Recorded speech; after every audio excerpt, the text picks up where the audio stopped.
70 के दशक की मुंबई, जहां सपने भी बिकते थे और इंसान भी। एक तरफ ईमानदार पुलिस वाला और उसी घर में जन्म ले रहा था एक ऐसा नाम जो आने वाले समय में भारत के इतिहास का सबसे खौफनाक चेहरा बनने वाला था। नाम दाऊद इब्राहिम। मुंबई के डोंगरी इलाके की तंग गलियों में रहता था इब्राहिम कासकर का परिवार। कासकर साहब बॉम्बे पुलिस में हेड कांस्टेबल थे। ईमानदारी उनकी पहचान थी, न रिश्वत न झुकना। लेकिन किस्मत को कुछ और ही मंजूर था। उनका बेटा दाऊद न पढ़ाई में मन लगता था न किसी सीधी राह पर। उसकी नजरें हमेशा उन लोगों पर टिकी रहती थीं जो सोना पहनते थे, महंगी गाड़ियां चलाते थे और जिनके नाम से पूरा बाजार कांपता था। दाऊद को पैसा नहीं, पावर चाहिए थी। शुरुआत हुई छोटी मोटी चोरी से, फिर राह चलते लोगों को लूटना और दुकानदारों से जबरन वसूली।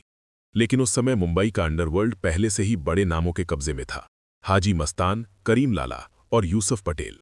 दाऊद ने फैसला किया, अगर ऊपर जाना है तो पहले किसी बड़े के नीचे जाना होगा।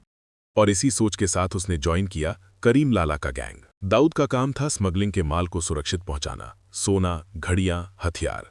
वो हर काम चुपचाप करता, लेकिन अंदर ही अंदर वो सीख रहा था कैसे सिस्टम काम करता है। फिर आया एक मौका, एक बड़ी फिरौती की रकम उसके हाथ लगी और यहीं से शुरू हुआ खेल। दाऊद ने पैसे का बड़ा हिस्सा खुद रख लिया और बाकी गैंग को दे दिया। लेकिन सच छुपता नहीं। जब बात सामने आई तो उसे सबके सामने बुरी तरह पीटा गया और गैंग से निकाल दिया गया। उस रात दाऊद ने कसम खाई, अब वो किसी के लिए काम नहीं करेगा, वो खुद बॉस बनेगा। अपने भाइयों के साथ मिलकर उसने बनाई डी कंपनी। ये सिर्फ एक गैंग नहीं थी, ये एक सिस्टम था। हर आदमी चुना हुआ, हर कदम प्लान किया हुआ। मुंबई की सड़कों पर अब एक नया नाम गूंजने लगा था। धीरे धीरे दाऊद की ताकत बढ़ती गई और उसके दुश्मन भी। पठान गैंग के साथ उसकी दुश्मनी खून में बदल चुकी थी। फिर आया वो दिन जिसने सब कुछ बदल दिया। 1981।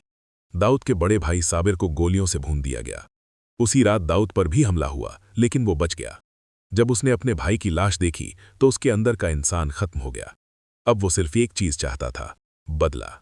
अब मुंबई में सिर्फ गोलियां बोलती थीं, दिन दहाड़े हत्याएं, कोर्ट के अंदर तक मर्डर। दाऊद ने साफ कर दिया, अब कानून नहीं, उसका डर चलेगा। वो पुलिस, वकील और सिस्टम को समझ चुका था और अब उन्हें इस्तेमाल कर रहा था। 1985 आते आते पुलिस का दबाव बढ़ने लगा, लेकिन दाऊद गायब हो गया, सीधे दुबई। वहां से उसने अपना नेटवर्क और बड़ा कर दिया। अब डी कंपनी सिर्फ मुंबई तक सीमित नहीं थी, ये एक इंटरनेशनल नेटवर्क बन चुकी थी। बॉलीवुड, बिजनेस, रियल एस्टेट, हर जगह उसका पैसा था। लेकिन हर साम्राज्य में दरार आती है। उसके अपने ही लोग उसके खिलाफ खड़े होने लगे। रमा नायक, अरुण गावली। मुंबई फिर से जंग का मैदान बन गई। हॉस्पिटल में गोलियां चलीं, सड़कों पर लाशें गिरीं। अंडरवर्ल्ड अब अपने ही खून में डूब रहा था। 12 मार्च 1993। मुंबई में एक के बाद एक धमाके, हर तरफ चीखें, खून और तबाही। 250 से ज्यादा लोग मारे गए। और उस दिन दाऊद सिर्फ एक डॉन नहीं रहा, वो भारत का सबसे बड़ा दुश्मन बन गया। आज भी दाऊद जिंदा है, छिपा हुआ, सुरक्षित, लेकिन भागता हुआ। एक लड़का जो डोंगरी की गलियों से निकला था, आज दुनिया के सबसे खतरनाक नामों में गिना जाता है।